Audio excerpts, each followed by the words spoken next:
Hello friends, welcome to VMR logics YouTube channel. నేను మీ Rohit Sharma. So friends, ముందుగా ఇవాల్టి first current affair. FPI మంత్రిత్వ శాఖ ఒక ఎంఓయు అనేది సైన్ చేయడం జరిగింది. మరి ఎవరితో ఆ ఎంఓయు సైన్ చేసింది అనేది ఇక్కడ చూసినట్లయితే డిఏహెచ్డి, అదే అంటే ఏ డిపార్ట్మెంట్? ఎఫ్పిఐ ఏది, డిఏహెచ్డి ఏది? సో అదేవిధంగా ministry of fisheries, animal husbandry and daring. So వీటిని ఒక్కసారి మనం జాగ్రత్తగా ఇక్కడ చూసినట్లయితే ఎఫ్పిఐ అంటే food processing and industries,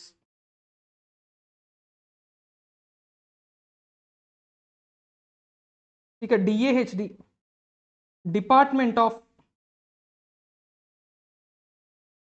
animal husbandry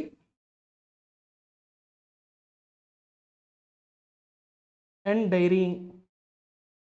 ఇది కాకుండా మనకి మామూలుగా మన ministry of fisheries, animal husbandry and dairying అంటే ఇక్కడ మనకి మూడు ఉన్నాయి. ఒకటి ఫుడ్ ప్రాసెసింగ్ ఇండస్ట్రీస్కి సంబంధించినటువంటి మంత్రిత్వ శాఖ, రెండోది పశుసంవర్ధక కార్యాలయం, అదొక డిపార్ట్మెంట్ ప్రత్యేకంగా ఉంది. అది కాకుండా ఫిషరీస్ మరియు యానిమల్ హస్బెండరీ అండ్ డైరింగ్ అనేటటువంటి డిపార్ట్మెంట్. ఇవన్నీ కూడా ఎంబీఏ ఒక ఎంఓయుని దేనికి సైన్ చేయడం జరిగింది అంటే ఒక డిపార్ట్మెంట్లో ఉన్న వాళ్ళు రెండో డిపార్ట్మెంట్లో కిందకు కూడా వస్తారు. ఇక్కడ చూసినట్లయితే మీరు ఫుడ్ ప్రాసెసింగ్ ఇండస్ట్రీస్ ఉంది, వాళ్ళకి మరి ఫుడ్ ఎక్కడి నుంచి వస్తుంది? ఎయిదర్ ఫుడ్ ప్రాసెసింగ్ అంటే ఏంటంటే ఇప్పుడు టమాటాలు ఉన్నాయి, కేజీ టమాటా ఇవాళ 100 రూపాయలు, ఒక వారం 15 ఒక నెల రోజులు ఆగిన తర్వాత ఏమవుతుంది? ఉల్లిపాయ 150 రూపాయలు అవుతుంది, టమాటా 2 రూపాయలకో 3 రూపాయలకో రైతుల దగ్గర నుంచి కొంటున్నారు అనేది వింటాం. సో అటువంటి సమయంలో టమాటాలను ఏం చేయొచ్చు? టమాటా కెచప్గా, టొమాటో సాస్గా అమ్మామనుకోండి, రేట్ ఎంత మారుతుంది? లేదా బెస్ట్ ఎగ్జాంపుల్, 1 కిలో బంగాళదుంప, ఆలుగడ్డ ఎంత?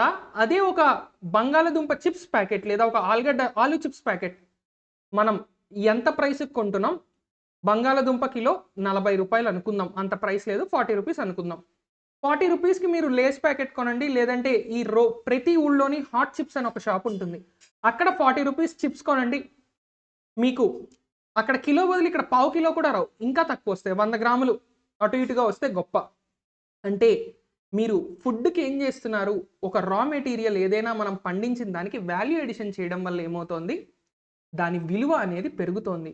కాబట్టి ఫుడ్ ప్రాసెసింగ్ వల్ల ఏమవుతుందంటే ఆహారం వేస్ట్ అవ్వకుండా ఎగుమతి చేయడానికి సరిపోయేలాగా ఇటు రైతుకి బెనిఫిషియరీగా, అటు కొత్త పరిశ్రమలు వస్తే దాని అనుబంధంగా మళ్ళీ మనకి మరిన్ని ఉద్యోగ అవకాశాలు కూడా వస్తాయనే ఉద్దేశంలో మనకి ఇక్కడ ఫుడ్ ప్రాసెసింగ్ ఇండస్ట్రీస్ యొక్క మంత్రి కూడా పశుపతి కుమార్ పరాస్, రామ్ విలాస్ పాస్వాన్ అనేటటువంటి ఒక సీనియర్ నాయకుడు చనిపోయారు గతంలో, ఈ సంవత్సరమే, ఆయన తమ్ముడిన. ఇక ఈయన కాకుండా మనకి ఫిషరీస్, పశుసంవర్ధక మరియు పాడి పరిశ్రమ మంత్రిత్వ శాఖ, fisheries, animal husbandry and daring minister ఎవరు? ప్రహ్లాద్ సింగ్ పటేల్. సో వీళ్ళిద్దరూ కూడా ఈ ఎంఓయులో సైన్ చేయడం అయితే మనకి జరిగింది. సో ఇక్కడ మనం గుర్తుపెట్టుకోవాల్సిన అంశాలు కొన్ని ఉన్నాయి, అవేంటి అనేవి చూసినట్లయితే, సో మరి ఇక్కడ ఇందులో ఉన్న గవర్నమెంట్ స్కీమ్స్ ఏవి అనేది మనం ఒక్కసారి చూసినట్లయితే, నిన్న మనం మాట్లాడుకున్న మత్స్య సంపద యోజన, అదొక్కటే కాకుండా మనకి కొన్ని ముఖ్యమైనటువంటి స్కీమ్స్ ఉన్నాయి. అందులో ఒకటి పిఎం కిసాన్ సంపద యోజన, అంటే డబ్లింగ్ ఆఫ్ ఫార్మర్స్ ఇన్కమ్ అనేటటువంటి ఒక స్కీమ్ ఏదైతే ఉందో అది. ఇక దీంతో పాటు మైక్రో ఫుడ్ ప్రాసెసింగ్ ఇండస్ట్రీస్కి ఫార్మలైజేషన్కి కూడా ఒక స్కీమ్ ఉంది, అంటే PM formalisation of micro food processing enterprises.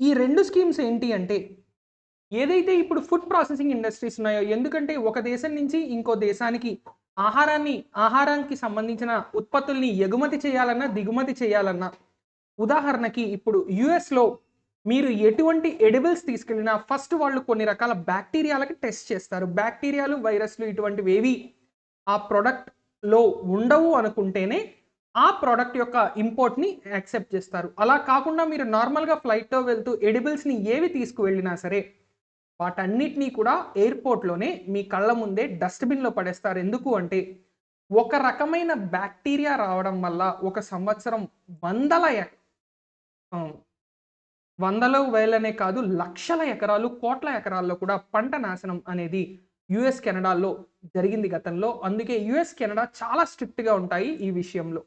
మరి ఎప్పుడైతే మనం ఫుడ్ ప్రాసెసింగ్ ఇండస్ట్రీస్ ఏవైతే ఉన్నాయో వాటిని ఒక ఫార్మల్ సెక్టార్గా అంటే అన్ని రకాల గుర్తింపులు ఉండి ఎటువంటి క్రిమి కీటకాలు ఇందులో ఉండవు, ఎటువంటి బ్యాక్టీరియా ఇన్ఫెక్షన్స్కి స్కోప్ ఉండదు అనే విధంగా మనం సర్టిఫికేషన్తో ఎగుమతులు చేస్తే మీరు నార్మల్ ప్యాకెట్స్లో పచ్చళ్ళు పట్టుకెళ్తే ఒప్పుకోని వాళ్ళు అదే పచ్చళ్ళ కంపెనీలు లేదంటే ఫారెన్ ప్యాకింగ్ అని మనకి ఇక్కడ చేస్తారు పట్టుకెళ్ళడానికి, వాటిని ఎలా ఒప్పుకుంటున్నారు?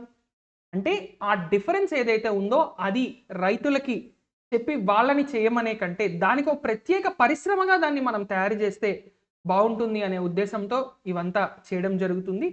ఇక ప్రపంచంలోనే పాల ఉత్పత్తులు పాలకి సంబంధించి ఇండియా అతిపెద్ద ఆ, తయారీదారు, ప్రొడ్యూసర్, అదేవిధంగా వినియోగదారు. ఇలా ఎన్నో పరిశ్రమలు ఉన్నాయి. వీటన్నిటికీ కూడా సేఫ్టీ మరియు quality, food safety and quality assurance అంటే ఆహారం సరిగ్గా ఉండాలి, దాంట్లో ఉన్న విలువలన్నీ అలాగే ఉండాలి, అదేవిధంగా అది ఎటువంటి క్రిమి కీటకాలు లేకుండా ఉండాలి. వీటన్నిటినీ కూడా తీసుకురావడం కోసమే, వీటన్నిటినీ ఎన్ష్యూర్ చేయడం కోసమే మనకి ఈ యొక్క ఎంఓయు అనేది ఉపయోగపడబోతుంది అని చెప్పచ్చు.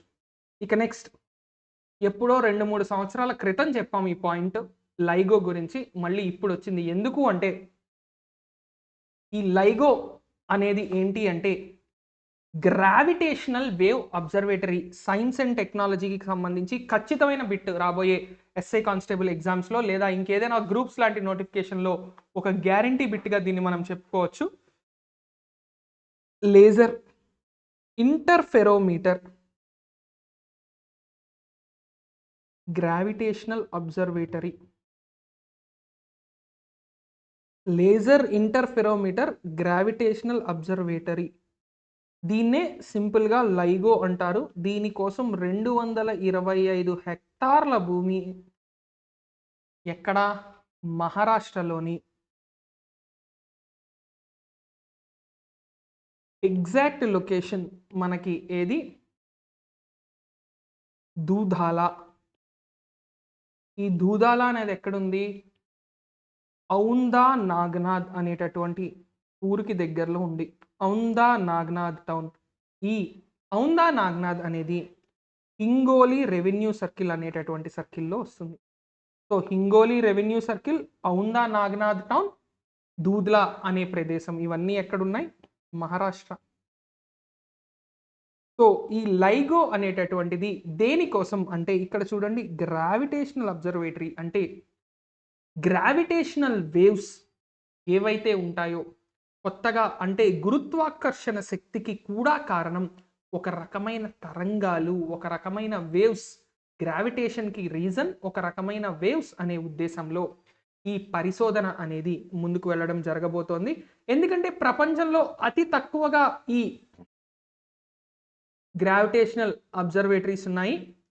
సో ఈ లైగో అనేది department of atomic energy DAE, అదేవిధంగా department of science and technology ఈ రెండు సంయుక్తంగా దీన్ని నిర్వహించబోతున్నాయి. సో ఖచ్చితంగా ఇది మనం గుర్తుపెట్టుకోవాల్సినటువంటి ఒక ముఖ్యమైన విషయం. గురుత్వాకర్షణ శక్తికి సంబంధించిన కిరణాలు లేదా తరంగాలు వాటిని గుర్తుపెట్టుకోవడం కోసం ఈ రెండు సంస్థలు డిఏఈ మరియు డిఎస్టి అంటే అటామిక్ ఎనర్జీ అణుశక్తి విభాగం, అదేవిధంగా శాస్త్ర సాంకేతిక విభాగం, ఇవి రెండు వీటితో పాటు national science foundation of USA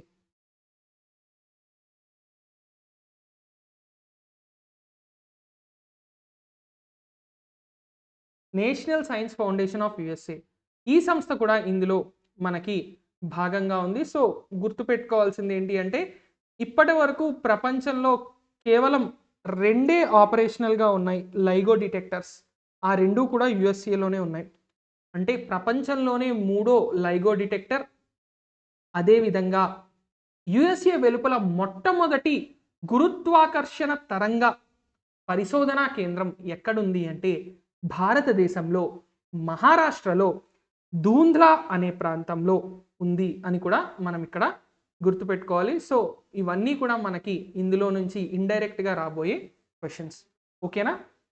ఇక next BDL, Bharat dynamics limited. ఈ భారత్ డైనమిక్స్ లిమిటెడ్ అనేటటువంటి సంస్థ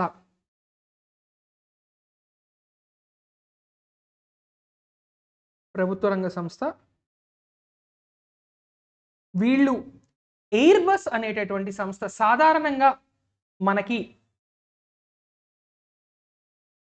ఎయిర్ బస్ అనేటటువంటి సంస్థ చాలా ఎక్కువగా ప్రాచుర్యం పొందినటువంటి సంస్థ. ఆ సంస్థకి చెందినటువంటి సిఎండిఎస్. సిఎండిఎస్ అంటే ఏంటి? Counter measures dispensing system.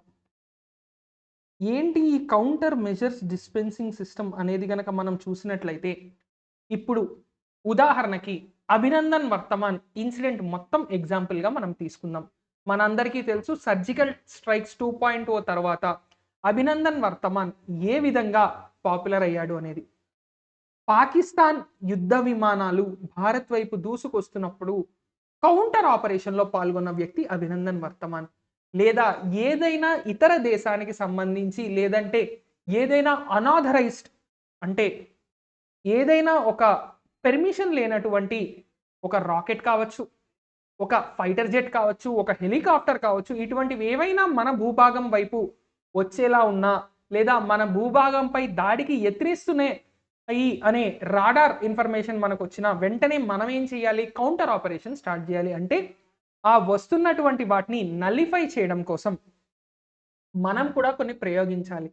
దాన్నే ఏమంటారు అంటే కౌంటర్ మెజర్స్ అంటారు. సో ప్రస్తుతం ఈ కౌంటర్ మెజర్స్ డిస్పెన్సింగ్ సిస్టమ్ అంటే ఇలా కౌంటర్ మెజర్స్ కోసం ముఖ్యంగా ఏంటి అంటే మిజైల్స్ నుంచి రక్షణ కోసం ఈ కొత్త సిస్టమ్స్ అనేవి డెవలప్ చేయబోతున్నారు. అయితే ఇది ఎవరు అంటే air bus defence and space. మనకి విమానాలు తయారీ కంపెనీలు రెండే, ఒకటి బోయింగ్, ఇంకొకటి ఎయిర్ బస్. ఇక అతిపెద్ద ప్యాసింజర్ విమానం కూడా మనకి air bus A380. Air bus A380, బోయింగ్లో అయితే బోయింగ్ 747. ఈ మోడల్స్ ఏంటి అంటే మనకి ప్యాసింజర్ ఎయిర్ క్రాఫ్ట్స్లో అతిపెద్ద ఎయిర్ క్రాఫ్ట్స్గా వీటిని మనం చెప్పుకుంటూ ఉంటాం. సో మరి అటువంటి సంస్థతో ఇప్పుడు డిఫెన్స్ పరంగా మనం ఒక ఒప్పందాన్ని పెట్టుకోవడం జరిగింది. భారత్ డైనమిక్స్ లిమిటెడ్ సంస్థ. ఈ భారత్ డైనమిక్స్ లిమిటెడ్ ఎక్కడుంది? మనకి హైదరాబాద్లో ఉంది. భారత్ డైనమిక్స్ లిమిటెడ్ సంస్థ ఈ ఎయిర్ బస్ మరియు ఎయిర్ బస్ డిఫెన్స్ అండ్ స్పేస్తో కౌంటర్ మెజర్స్ డిస్పెన్సింగ్ సిస్టమ్ కోసం ఒక ఒప్పందాన్ని సైన్ చేయడం అయితే జరిగింది. ఓకేనా అండి? ఈ ఒప్పందం విలువ ఎంత? $21 మిలియన్ అంటే 2.10 రూపాయలు వేసుకుంటే మనకి దాదాపు 150 కోట్ల విలువైన డీల్గా మనం దీన్ని చెప్పుకోవచ్చు.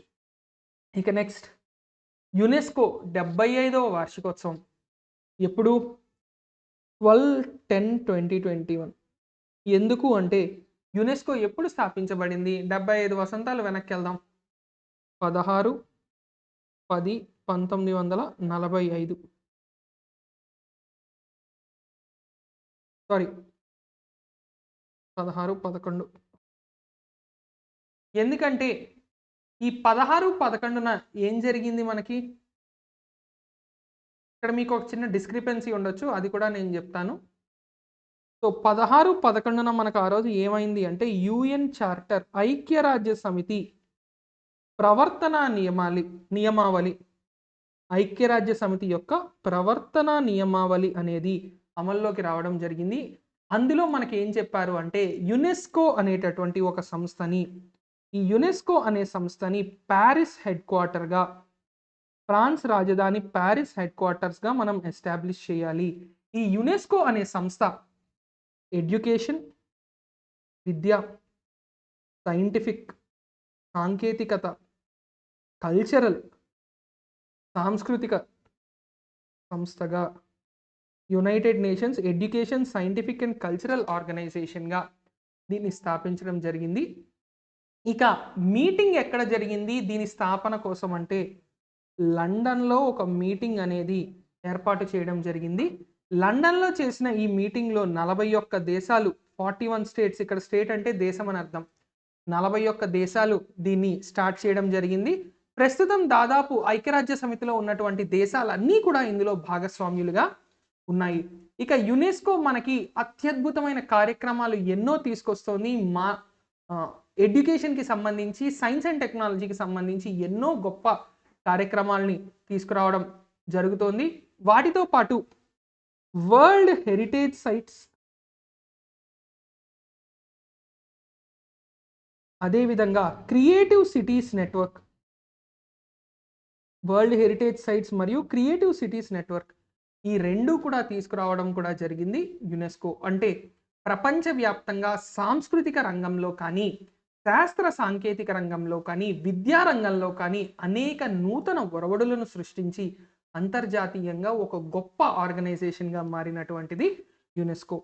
సో అటువంటి యునెస్కో యొక్క ప్రస్తుత హెడ్ ఎవరు అంటే ఆడ్రే అజౌలే, చాలాసార్లు చెప్పుకున్నాం. అదేవిధంగా యునెస్కో హెడ్ క్వార్టర్స్ ప్యారిస్.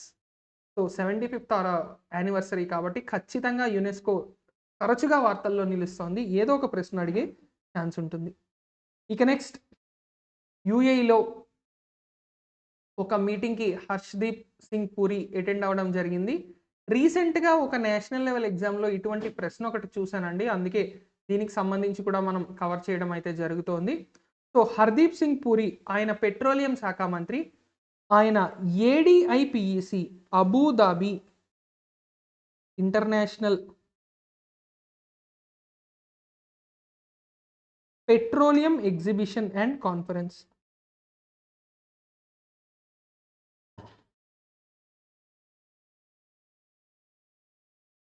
ఇందులో ఎందుకంటే యుఏఈ దేశానికి చెందినటువంటి ఇంధన శాఖ మంత్రి భారతదేశానికి ఒక ఆహ్వానం పంపించడం వల్ల అటెండ్ అవ్వాల్సి వచ్చింది. సో ఇది ముఖ్యంగా ఏంటి అంటే యుఏఈ అనే దేశం గతంలో పూర్తిగా చమురు మీదే ఆధారపడినటువంటి దేశం.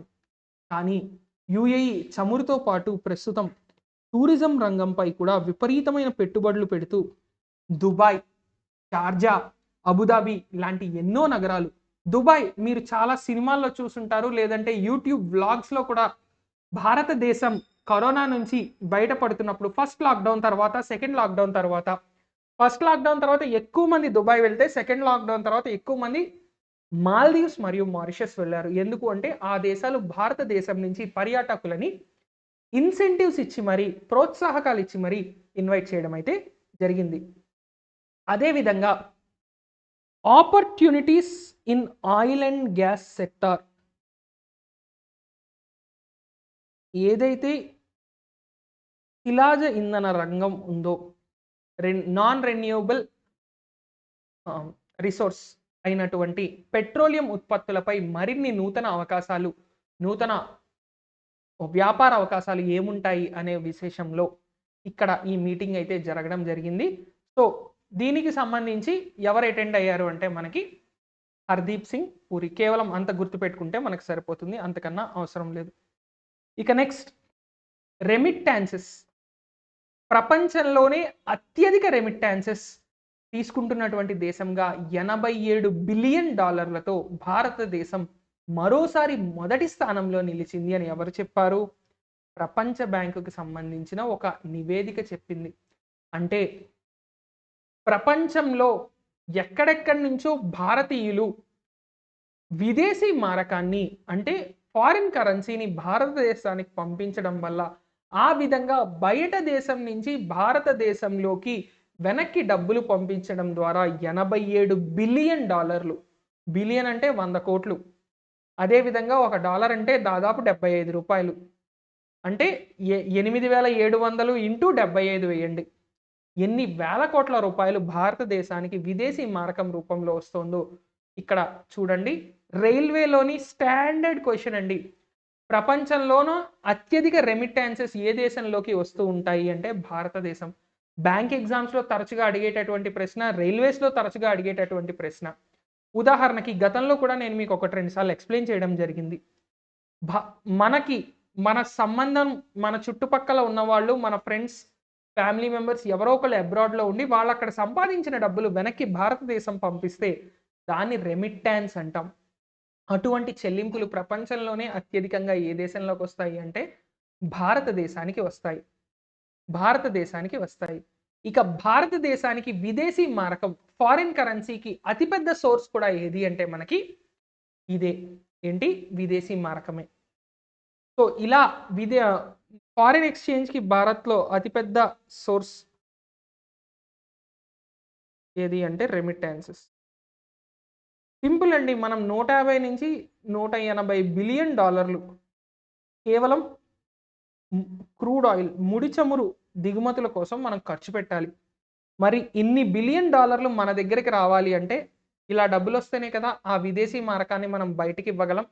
భారతదేశంలో ప్రస్తుతం 675 బిలియన్ యుఎస్ డాలర్ల విదేశీ మారక నిల్వలు ఉన్నట్టుగా మనకి ఆర్బీఐ గతంలో చెప్పడం కూడా జరిగింది.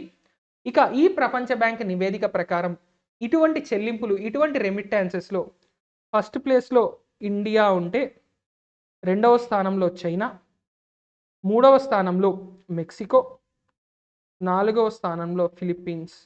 ఇండియా, చైనా మనకు గుర్తుంటే చాలు. ఎందుకంటే చైనీయులు కూడా ప్రపంచంలో అనేక దేశాలలో, ముఖ్యంగా రైట్స్ అంటే హక్కుల కోసం, ఫ్రీడమ్, స్వాతంత్రం కోసం. ఎందుకంటే చైనాలో ఇప్పుడు భారతదేశంలో మనం సీఎంల మీద, మాజీ సీఎంల మీద, పిఎంల మీద, మాజీ పిఎంల మీద నోటికి వచ్చినట్టు ట్వీట్లు పెట్టేస్తూ ఉంటాం, ఫార్వర్డ్లు చేసేస్తూ ఉంటాం.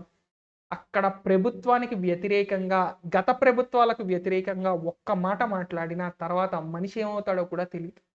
అంతటి దారుణమైనటువంటి ఎన్నో రూల్స్ అనేవి చైనాలో ఉంటాయి.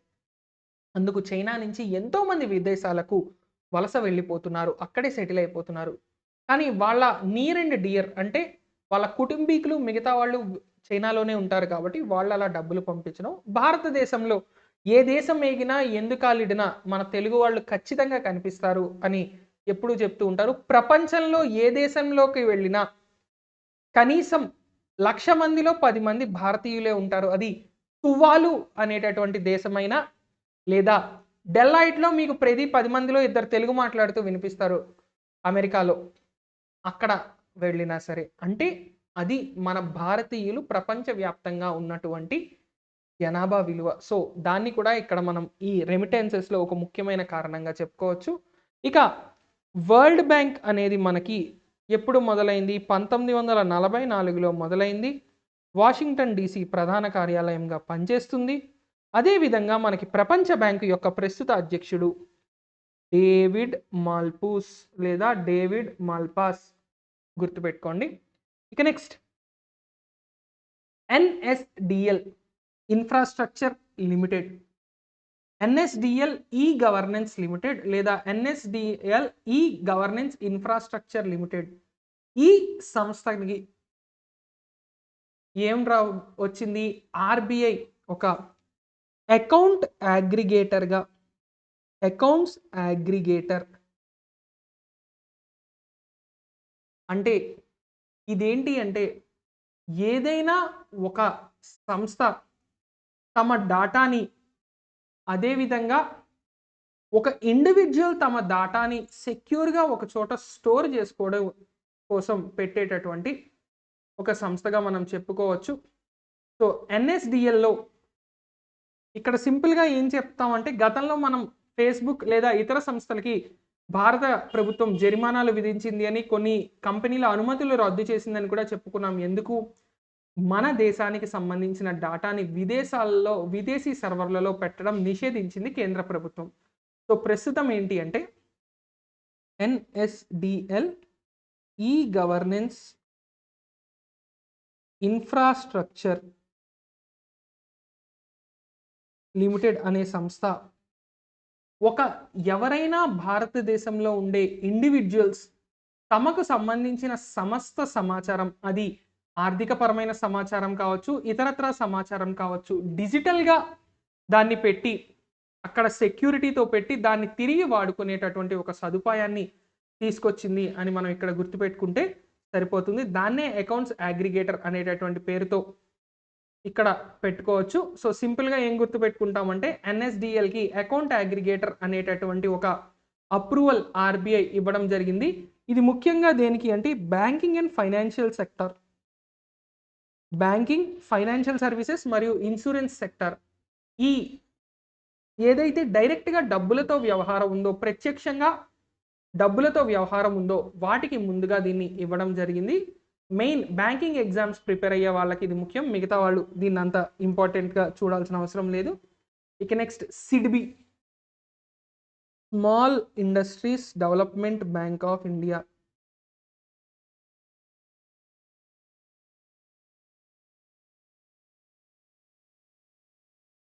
మరియు గూగుల్, ఈ రెండు సంస్థలు కూడా 1 crore వరకు లోన్ 1 crore వరకు లోన్ ఇవ్వాలనుకున్నాయి. ఎవరికి అంటే ఎంఎస్ఎంఈస్కి సబ్సిడైజ్డ్ ఇంట్రెస్ట్ రేట్స్తో.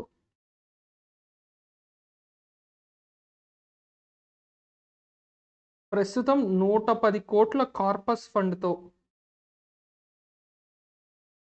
ఎందుకంటే ప్రతి సంస్థ 100 కోటి రూపాయలు తీసుకోవాలని రూల్ లేదు కదా.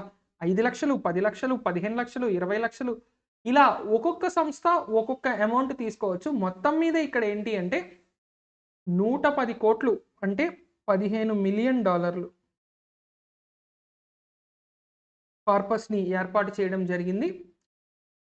సో ఏ ఎంఎస్ఎంఈలు అయితే 5 కోట్ల టర్నోవర్ని చూపిస్తున్నాయో వీటికి 25 లక్షల నుంచి 1 కోటి రూపాయల వరకు ప్రస్తుతం లోన్ వస్తుంది. లోన్ రూల్స్ అన్ని సిడ్బి డిసైడ్ చేస్తుంది. సో ఏవైతే సంస్థలు ప్రస్తుతం 5 కోట్ల పైగా వార్షిక ఆదాయం ఉండి లోన్ కోసం చూస్తున్నాయో వాటికి 25 లక్షల నుంచి 1 కోటి రూపాయల వరకు సిడ్బి రూల్స్ ప్రకారం ఇవ్వడం జరుగుతుంది.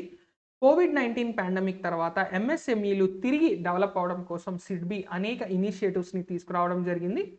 సో ప్రస్తుతం ఇది మరొక ఇనిషియేటివ్గా మనం చెప్పుకోవచ్చు. ఇక సిడ్బి మనకి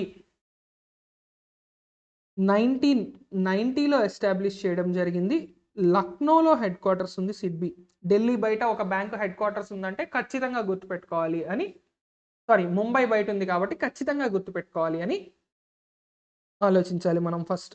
ఇక సిడ్బి యొక్క present CMD, chairman managing director ఎవరు అంటే శివసుబ్రమణియన్ రామన్గా గుర్తుపెట్టుకోవాలి. సో శివసుబ్రమణియన్ రామన్ గారు ప్రస్తుతం సిడ్బి యొక్క సిఎండిగా వ్యవహరిస్తుంటే మనం ఇక్కడ సిడ్బి సంస్థ గూగుల్తో పాటు 110 కోట్ల రూపాయలు సబ్సిడైజ్డ్ లోన్స్ ఇవ్వాలనుకుంటోంది ఎంఎస్ఎంఈ అని డిస్కస్ చేసాం. ఇక next HDFC bank micro credit facility. దేని ద్వారా micro credit facility? PM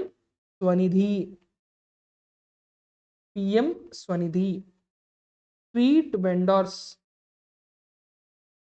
Atmanirbhar నిధి.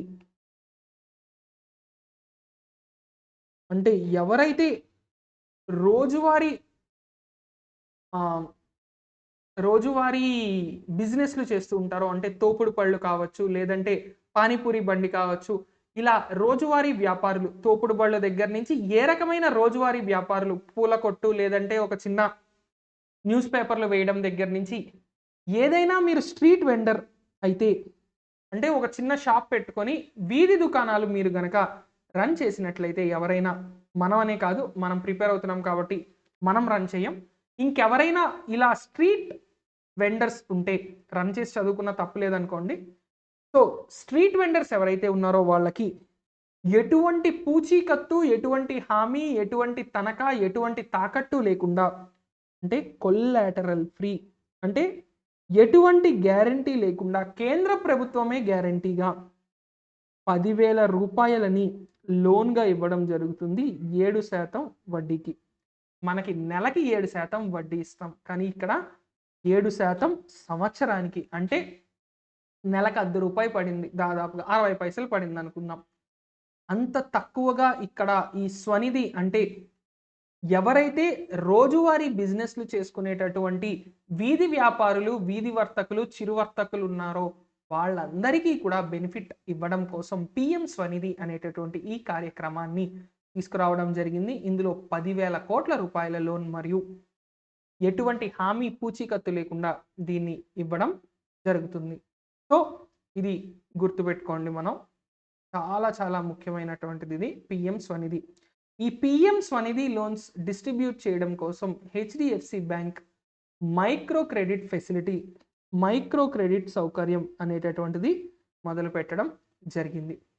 సో మరి హెచ్డిఎఫ్సి బ్యాంక్ ముఖ్యంగా ఎవరికి ఇస్తారు అంటే విలేజ్ లెవెల్ ఆంట్రప్రెన్యూర్స్, అంటే గ్రామ స్థాయిలో ఎవరైతే ఈ రోజువారీ వ్యాపారాలు చేస్తారో వాళ్ళకి, హెచ్డిఎఫ్సితో అనుబంధం ఉన్న వాళ్ళకి ఫస్ట్ ప్రిఫరెన్స్ ఇవ్వడం జరుగుతూ ఉంటుంది.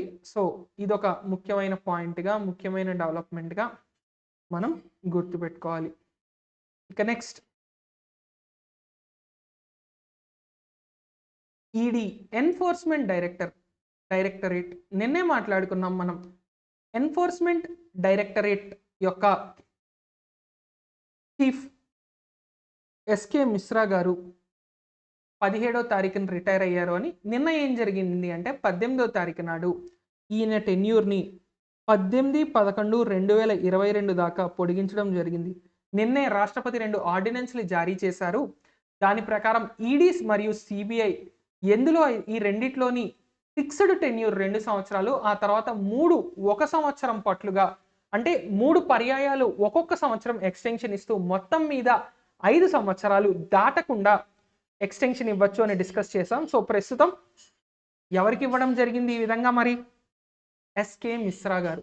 నిన్నే ఆయన మొన్న రిటైర్ అయ్యారు, నిన్న మళ్ళీ పోస్టింగ్ రావడం జరిగింది.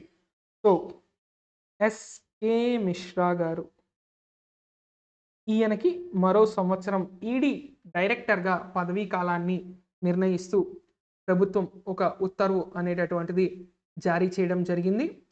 సో ఈయన పూర్తి పేరు సంజయ్ కుమార్ మిశ్రా.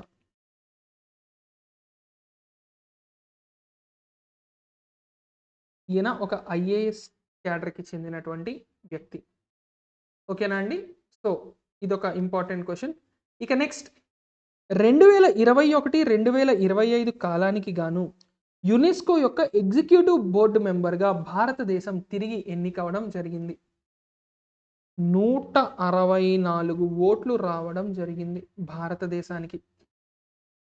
164 ఓట్లు అంటే చిన్న నెంబర్ కాదు. మిగతా దేశాల కంటే ఎక్కువ మెజారిటీతో భారత్ గెలవడం జరిగింది. సో యునెస్కో సభ్య దేశాలన్నీ కూడా ఇందులో భాగస్వామ్యులుగా ఉంటాయి. ఇందులో గ్రూప్ 4లో ఆసియా పసిఫిక్ దేశాలు ఉంటాయి. మరి ఈ ఆసియా పసిఫిక్ దేశాల నుంచి Japan, China, Philippines, Vietnam, Cook Islands, ఇవి చాలా చాలా చిన్న ఉంటాయి. ఒక దేశంగా కూడా చాలా దేశాలు గుర్తించలేదు, కానీ యునెస్కోలో సభ్య దేశాలుగా ఉన్నాయి. అదేవిధంగా ఇండియా. ఇవన్నీ కూడా ప్రస్తుతం యునెస్కోలో ఎగ్జిక్యూటివ్ బోర్డుకి రీఎలెక్ట్ అవ్వడం జరిగింది. ప్రస్తుతం భారతదేశం యునెస్కోలోని ఎగ్జిక్యూటివ్ బోర్డుతో పాటు జనరల్ కాన్ఫరెన్స్లో కూడా సభ్యులుగా ఉంది. సో యునెస్కోలో అన్ని నిర్ణయాత్మక బోర్డులో భారతదేశం ఉంది అని ఇక్కడ మనం గుర్తుపెట్టుకుంటే సరిపోతుంది. ఇందాకలా కూడా మనం యునెస్కో డిస్కస్ చేసాం కదా, దాంతో దీన్ని లింక్ చేసుకుంటే సరిపోతుంది. ఇక నెక్స్ట్ మరో సైన్స్ అండ్ టెక్నాలజీకి సంబంధించినటువంటి బిట్ ఏంటి అంటే, ఒక ఎగ్జో ప్లానెట్ అంటే సౌర కుటుంబం వెలుపల ఉన్నటువంటి గ్రహాలపై రీసెర్చ్ చేస్తున్నప్పుడు గుజరాత్లోని అహ్మదాబాద్లో ఉన్నటువంటి ఒక research laboratory, physical research laboratory, ఈ ఫిజికల్ రీసెర్చ్ ల్యాబొరేటరీ అనేటటువంటి సంస్థ TOI 1789b అనేటటువంటిది అతిపెద్ద గ్రహంగా డిస్కవర్ చేయడం జరిగింది. ఇది సూర్యుడి కంటే 1.5 రెట్లు సైజుతోని 725 కాంతి సంవత్సరాల దూరంలోని ఉంది అని పేర్కొనడం జరిగింది. సో ఇదే ఇన్ఫర్మేషన్ని ఇస్రో కూడా ధృవీకరించి పబ్లిష్ చేయడం జరిగింది. ఈ మొత్తం స్టడీ అనేది మరి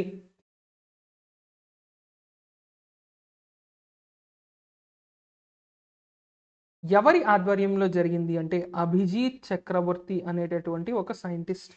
రేపొద్దున్న అవార్డ్స్ వస్తే ఈయనకి రావడం జరుగుతుంది. నోబెల్ ప్రైజ్ స్థాయిలో ఇది ఉందో లేదో మనకి ఇప్పటికైతే తెలియదు. కానీ ఒక అంతర్జాతీయ జర్నల్లో దీన్ని పబ్లిష్ చేయడం అయితే జరిగింది.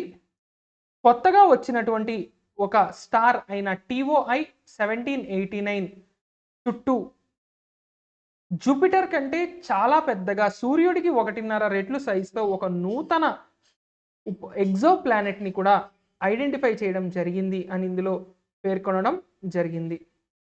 సో ఇక 2018లో మనం మొట్టమొదటిసారి K2 236b అనేటటువంటి సబ్ శాటర్న్ సైజ్ అంటే శని గ్రహం శాటర్న్ గ్రహం కంటే కాస్త చిన్నదైనటువంటి దాన్ని 600 లైట్ ఇయర్స్ కాంతి సంవత్సరాల దూరంలో కనుగొన్నాం. ఆ తర్వాత నుంచి సౌర కుటుంబం వెలుపల కూడా ఉండేటటువంటి ఈ ఎగ్జో ప్లానెట్స్ కోసం విపరీతంగా వెతుకుతుంటే మరొకటి ప్రస్తుతం మనకి దొరికింది.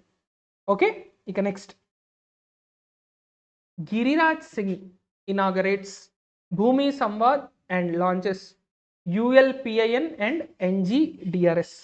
ఏంటివి? సో భూమి సంవాద్ అనేటటువంటిది ఏంటి?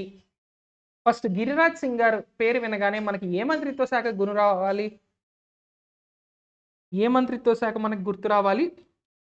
రూరల్ డెవలప్మెంట్, గ్రామీణాభివృద్ధి మరియు పంచాయతీరాజ్.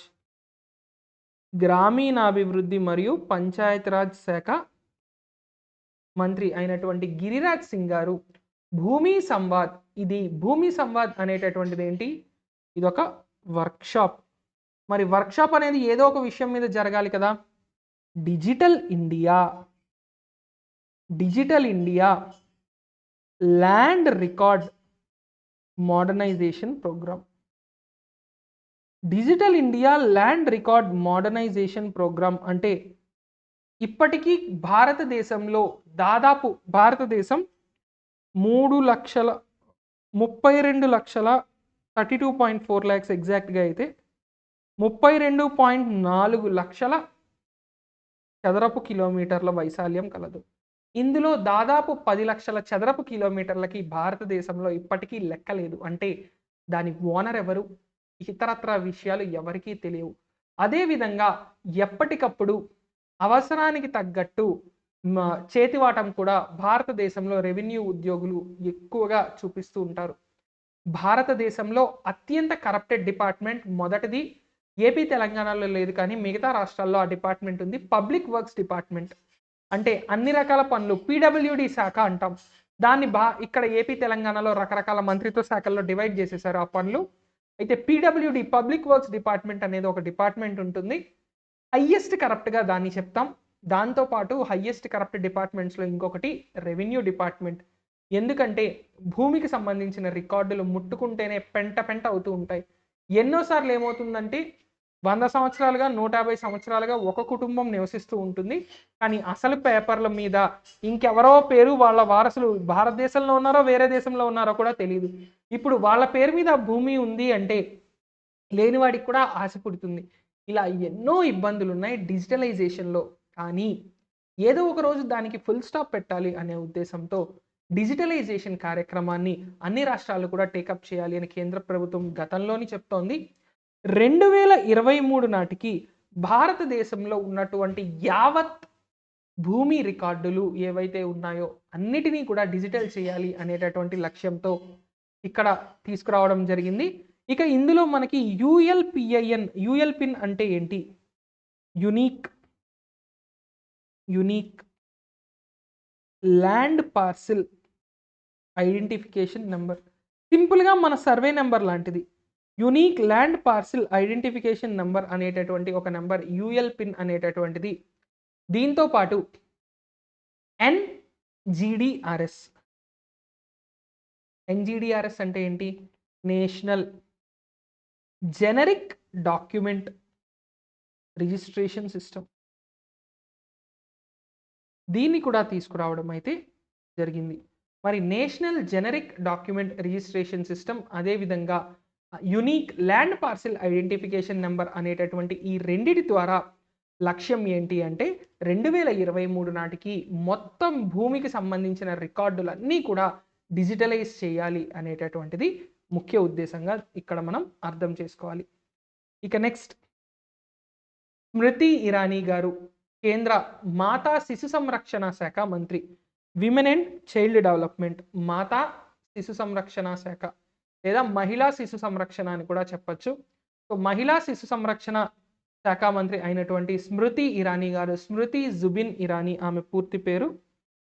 స్మృతి జుబిన్ ఇరానీ రాహుల్ గాంధీని ఓడించి మరీ ఎంపీ అయినటువంటి వ్యక్తి, అమేథీ నియోజకవర్గం నుంచి, అమేథీ ఉత్తరప్రదేశ్. గాంధీలకు కంచుకోటగా పిలిచేటటువంటి అమేథీలో రాహుల్ గాంధీ గారినే ఓడించి ఒక రికార్డు స్థాపించినటువంటి వ్యక్తిగా చెప్పచ్చు. ఆమె తన మొట్టమొదటి నవల,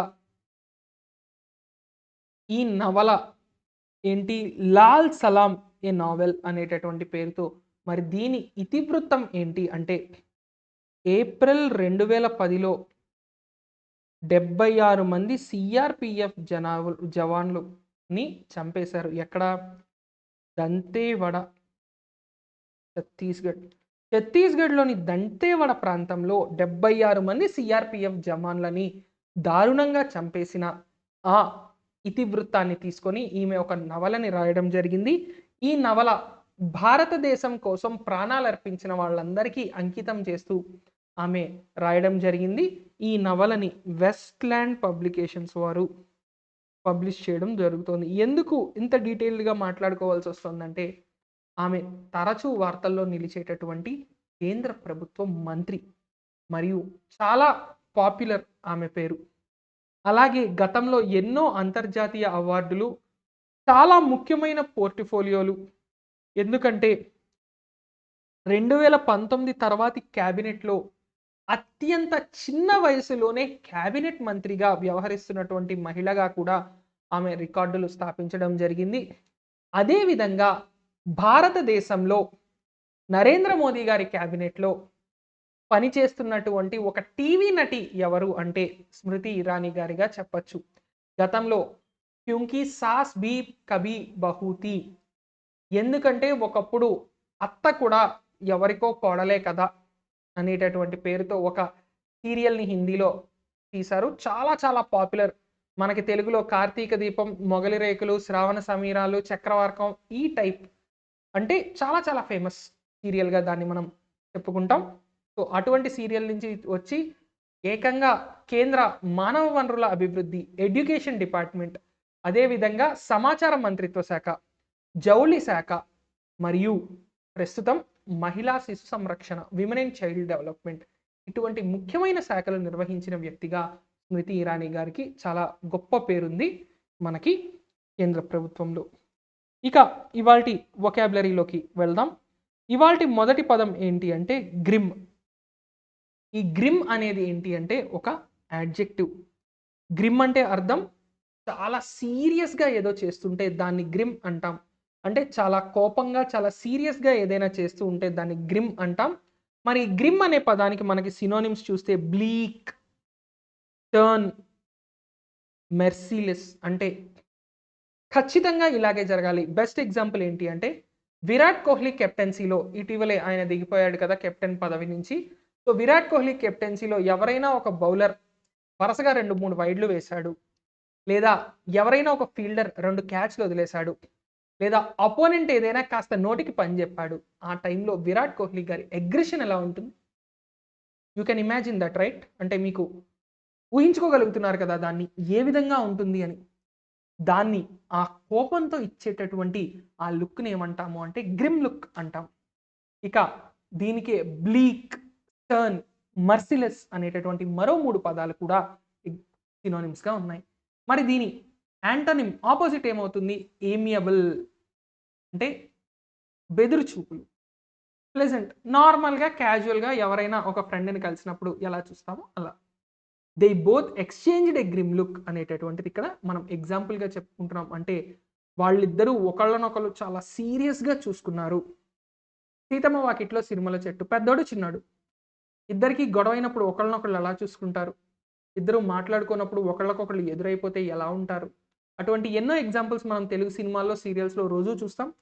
ఆ ఒకళ్ళతో ఒకళ్ళు ఎదురైనప్పుడు ఆ కోపంతో చూసుకునే చూపుల్ని ఏమంటామంటే గ్రిమ్ లుక్ అంటాం. రైట్? ఇక నెక్స్ట్ విషస్.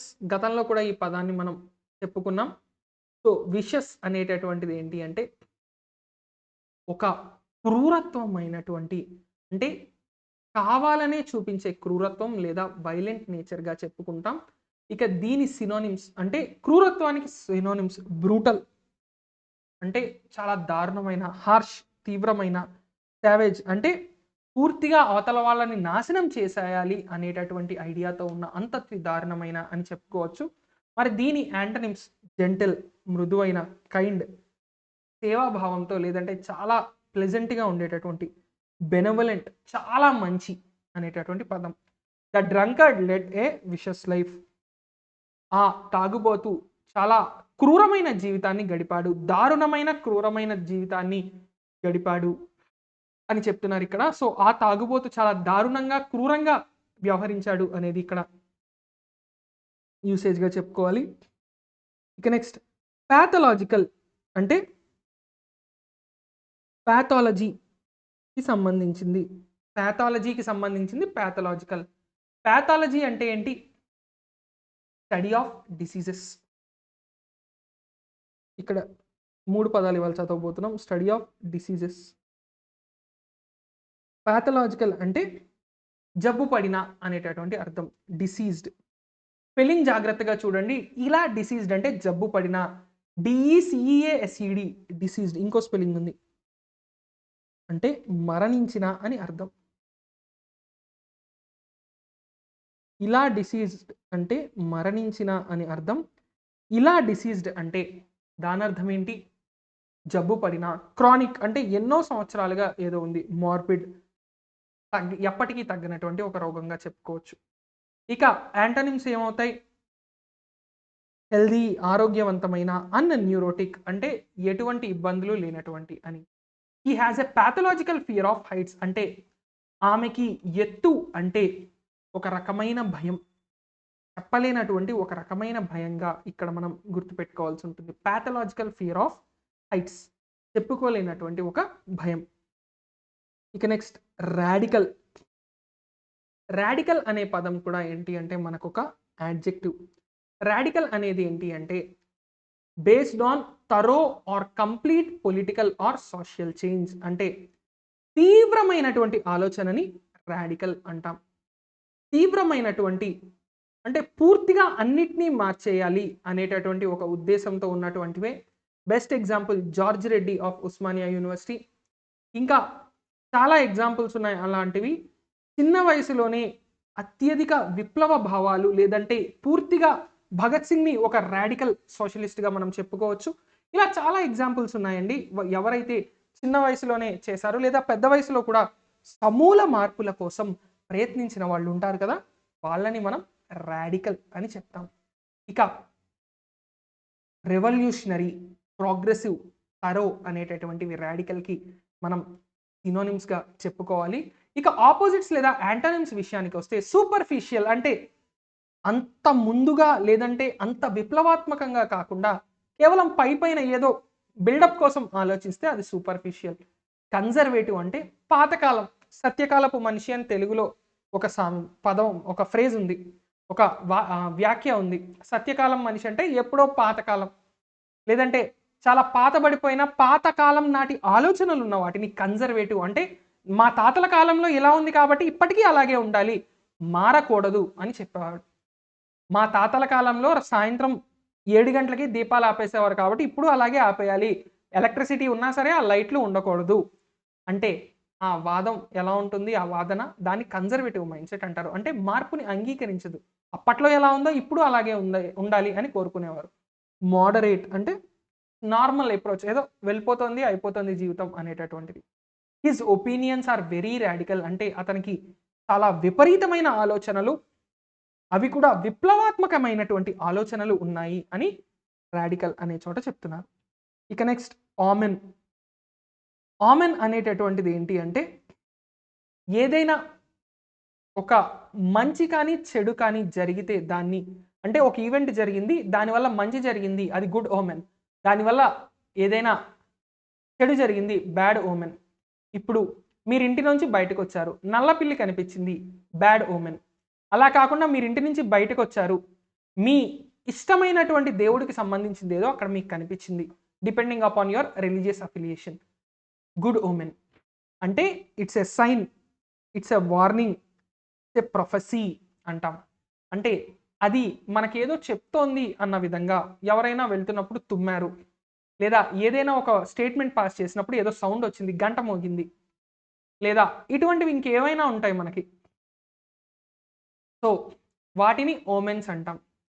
అలా కాకుండా మరి దీని ఆపోజిట్ ఏమవుతుంది? ఇర్రెలవెన్స్, దానికి దీనికి ఏ సంబంధం లేదని పక్కన దోసేయడం. అన్పాయింటెడ్నెస్, సిమిలర్ మీనింగ్, సంబంధం లేకపోవడం.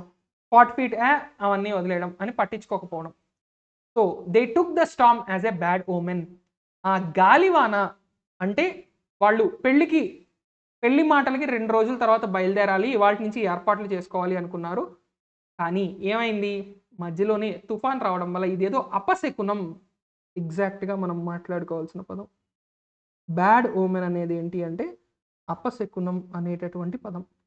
అపశకునంగా వాళ్ళు భావించి దీన్ని ఏం చేశారు అంటే మనకి అన్నిటినీ వాయిదా వేసుకున్నారు అని చెప్పడం ఇక్కడ అదొక మీనింగ్గా గుర్తుపెట్టుకోవాలి. ఇక నెక్స్ట్ ఎపిథేట్స్. ఎపిథేట్స్ అనేటటువంటిది కూడా ఒక నౌన్. అంటే quality of a person or a thing. ఏదైనా ఒక మనిషిని కానీ వస్తువును కానీ లేదా ఏదైనా ఒక గుణాన్ని వ్యక్తపరిస్తే దాన్ని ఎపిథేట్ అంటాం. ఏదైనా ఒక గుణాన్ని గనక ఎక్స్ప్రెస్ చేసినట్లయితే దాన్ని ఎపిథేట్ అనే పేరుతో పిలవడం జరుగుతుంది. ఎపిథేట్ అనేటటువంటిది ఒక నౌన్ అండి. A phrase meaning a quality of a person or a thing. సింపుల్గా అలా గుర్తుపెట్టుకోవచ్చు. సాబ్రిక్వే అంటే longest, tallest, smallest, biggest, eldest, oldest, youngest. ఇలా ఇందాకలే ఒక సాబ్రిక్వే చెప్పుకున్నాం, లేదా ఎపిథేట్ చెప్పుకున్నాం. ఏది చెప్పుకున్నాం? 2019లో ఎన్నికైనటువంటి ప్రభుత్వంలో అత్యంత పిన్న వయస్కురాలైన క్యాబినెట్ మంత్రి ఎవరు అంటే స్మృతి ఇరానీ గారు. అది సాబ్రిక్వే లేదా ఎపిథేట్గా చెప్పుకోవచ్చు. ఎందుకు? ఒక క్వాలిటీని మనం చెప్తున్నాం. ఎలాగా? అతి పిన్న వయస్కురాలు, అది సాబ్రిక్వే లేదా ఎపిథేట్. అలాంటి ఇంకా చాలా మీకు తెలిసినవే ఉంటాయి. ఇక దీనికి యాంటోనిమ్ ఏమవుతుంది? ఫ్లాటరీ అంటే ఎదుటి వ్యక్తిని పొగడ్తా, కాంప్లిమెంట్, పొగడదాం. His charitable works earned him the epithet mister philanthropy. ఆయన చేసినటువంటి దాతృత్వ సేవా కార్యక్రమాలు, దాతృత్వం మరియు సేవా కార్యక్రమాల వల్ల ఆయనకి మిస్టర్ ఫిలాంథ్రఫీ అనేటటువంటి ఒక పేరు రావడం జరిగింది. ఇప్పుడు దీనికే best example iron man Sardar Patel, లేదా చాచా నెహ్రూ. ఇంకా ఇలాంటివి ఎన్నో ఉన్నాయి మనకి. Father of the nation Mahatma Gandhi. ఈ విధంగా వేటినైనా ఎపిథేట్గా మనం చెప్పుకోవచ్చు. ఇక నెక్స్ట్ టూజ్. టూజ్ అంటే ఏదైనా మనకి ఇష్టం లేని పని చేయించడానికి. అంటే ఇప్పుడు ఉదాహరణకి నేను పని చేయాలి రోజు, అది నాకు ఇష్టం లేదు, నా కింద ఇంకొకరిని పెట్టి, అంటే చేతిలో కీలు బొమ్మ, ఆట బొమ్మగా ఎవరినైనా చేసి ఆడుకుంటే దాన్ని స్టూజ్ అంటారు.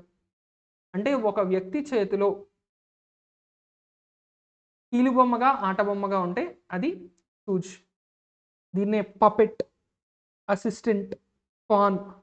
తెలుగులో కీలు బొమ్మ ఆట బొమ్మ అంటారు, ఇంగ్లీష్లో పాన్, పపెట్ అంటారు. నార్మల్గా పాన్ అంటే చెస్ ఆడుతున్నప్పుడు సైనికుడిని పాన్ అంటారు. పపెట్ అంటే మీ అందరికీ తెలుసు, వేళ్ల మీద ఆడించేటటువంటి తోలుబొమ్మలాట. సో మరి దీని ఆపోజిట్ ఏమవుతుంది? లీడర్ అంటే అందరికీ నాయకత్వం వహించేవాడు. అలాగే ఇలా ఎవరైతే స్టూజ్ లేదా పపెట్ లేదా పాన్లా ఉంటారంటే కీలుబొమ్మగా ఉంటారో దానికి ఆపోజిట్ ట్రైటర్ అంటే కట్టప్ప టైప్. వెన్నుపోటు పొడిచేవాడిని ట్రైటర్ అంటే మోసం చేసేవాడిని ట్రైటర్ అంటాం. లీడర్ అంటే అందరికీ నాయకత్వం వహించేవాడు. ఎవడి చేతిలో కాకుండా అందరినీ తన చేతిలో పెట్టుకునేవాడు. ఇక ట్రైటర్ అంటే నమ్మక ద్రోహం చేసేవాడు, మోసం చేసేవాడు. She's fed up with being her husband's choose. ఆమె తన భర్త చేతిలో ఒక కీలుబొమ్మగా ఉండి ఓపిక నశించిపోయింది ఆమెకి. తన భర్త చేతిలో కీలుబొమ్మగా ఉండి ఆమె జీవితంలో ఏమీ సాధించలేక కోపంతో ఇక విసుగు వచ్చేసి బయటకు వచ్చేయాలి డిసైడ్ అయింది అనేటటువంటి మీనింగ్లో ఇక్కడ చెప్తున్నాం. షీఈస్ ఫెడ్ అప్ అంటే ఆమె విసిగిపోయింది. దేనివల్ల? Being her husband's stooge. తన భర్త చేతిలో కీలుబొమ్మగా వ్యవహరిస్తూ ఆమె పూర్తిగా విసిగి వేసారిపోయింది అనేటటువంటి అర్థం. ఇక నెక్స్ట్ ఎపిసోడిక్. ఇదొక యాడ్జెక్టివ్. ఎపిసోడిక్ అంటే అర్థం ఏంటి? Containing a series of separate parts or events. అంటే ఏదైనా ఒక ఘట్టానికి ముక్కలు ఉంటే దాన్ని ఎపిసోడ్స్ అంటాం. దీనికి సిమిలర్ పీరియాడిక్ అంటే 10 రోజులకో, వారం రోజులకో, 3 రోజులకో ఒకసారి వచ్చేది. సీరియల్ రోజు వచ్చేదాన్ని డైలీ సీరియల్ అంటాం. వారంలో ఒకేసారి వచ్చేదాన్ని వీక్లీ సీరియల్ అంటాం. అంటే తరచుగా వచ్చేదాన్ని అని అర్థం. సక్సెసివ్ అంటే వెంటనే వచ్చేది అని చెప్పుకోవచ్చు. మరి దీని ఆపోజిట్స్ ఏమవుతుంది? కంటిన్యూస్ అంటే అసలు గ్యాప్ లేకుండా రావడం. రెగ్యులర్ అంటే తరచు రోజు రావడం. స్టేబుల్ అంటే అలాగే ఉండిపోవడం. My memories of childhood are hazy and episodic. నా చిన్ననాటి జ్ఞాపకాలు నాకు కాస్త అటు ఇటుగా గుర్తున్నాయి అంటే సరిగ్గా గుర్తులేవు మరియు ముక్కలుగా. ఎవరికైనా అంతే కదా, జీవితంలో బాగా గుర్తుపెట్టుకునేవి అయితే చాలా సంతోషమైన క్షణాలు, లేదంటే చాలా బాధతో కూడినటువంటి క్షణాలు. సరిగ్గా ఇవాళకి 12 సంవత్సరాల క్రితం ఉదయం 8 గంటలకు మీరు ఏం చేశారంటే ఏమో అడుగు తెలుసు, అప్పుడే లేచి టిఫిన్ తిని ఉంటాం, స్కూల్కి వెళ్ళడానికి తయారై ఉంటాం, లేదంటే ఆ రోజు ఆదివారం అయి ఉంటే ఇంట్లో 9 వరకు ముసుగుతని పడుకొని ఉంటాం. అదే కదా మనకు గుర్తొచ్చింది. లేదు ఆ వేళ మీ పుట్టినరోజు లేదా మీ జీవితంలో ఏదో మరిచిపోలేని ఘట్టం అప్పుడే గుర్తుంటుంది కదా, దాన్ని ఎపిసోడిక్ అంటాం. ఓకేనా అండి? ఎపిసోడిక్ అంటే ముక్కలుగా గుర్తుండడాన్ని ఎపిసోడిక్ అంటాం. ముక్కలుగా ఉండడం, అది గుర్తుండొచ్చు, లేదంటే దేన్నైనా ఆ విధంగా తయారు చేసి ఉండొచ్చు, ఏదైనా మనకి ఎపిసోడిక్. ఇక నెక్స్ట్ అవుట్రేజ్ ఆల్రెడీ నాకు తెలిసి నేను మీకు ఈ 3 రోజుల్లోనే చెప్పినట్టున్నా, మళ్ళీ చూసుకోలేదు, మళ్ళీ వచ్చేసింది. ఇవాళ పేపర్లో కూడా ఉంది కాబట్టి వచ్చేసింది. So extremely strong reaction of anger are shock. అంటే విపరీతమైనటువంటి అవుట్క్రై కూడా చెప్పుకున్నాం మనం ఈ 3 రోజుల్లోనే. అవుట్క్రై లాంటిదే అవుట్రేజ్ అంటే విపరీతమైన కోపం, ఆవేశంతో ఉన్నటువంటి ఒక reaction. Rage, disgust, wrath. Rage, disgust, wrath అనేటటువంటివి దీని సినానిమ్స్గా మనం ఇక్కడ గుర్తుపెట్టుకోవాలి. ఇక దీని ఆపోజిట్ కూల్నెస్. ఏ పరిస్థితి వచ్చినా ప్రశాంతంగా ఉండు, సెల్ఫ్ కంట్రోల్. అంటే విపరీతమైన కోపం వస్తున్న మొహం మీద చెదరని చిరునవ్వుతో మెలుగు. కామ్నెస్ అంటే నార్మల్గానే మృదు స్వభావంతో ఉండు. They were horrified by the outrage before there ice. అక్కడ జరిగినటువంటి ఆ దారుణమైనటువంటి కోపాగ్నికి అందరూ భయపడిపోయారు. వాళ్ళ కళ్ళ ముందు కనిపించినటువంటి ఆ కోపాగ్నికి అందరూ కూడా భయపడిపోయారు అని చెప్పడం ఇక్కడ కాంటెక్స్ట్.